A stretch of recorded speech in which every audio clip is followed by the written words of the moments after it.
कोपरगाव शहरातील नगर मनमाड महामार्गावर साईधाम कमानीजवळ सोमवार 23 फेब्रुवारी रोजी रात्री सुमारे 9 वाजण्याच्या सुमारास अपघाताची घटना घडली।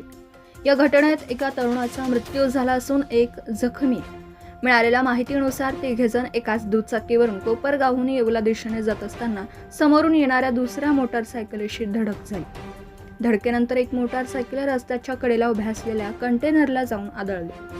या घटनेत रोहन रवींद्र पगारे वय वर्ष 20 यांचा मृत्यू झाला, तर दुसऱ्या दुचाकीस्वार जगदीश चंद्रसेन लोखंडे वय वर्ष 42 राहणार खर्डी गणेश हे जखमी झाले असून त्यांच्यावर उपचार सुरू आहेत। अपघातानंतर दोघांना तातडीने कोपरगाव ग्रामीण रुग्णालयात नेण्यात आलं। प्राथमिक उपचारानंतर जखमी व्यक्तीस पुढील उपचारासाठी शिर्डी येथील रुग्णालयात हलवण्यात आला।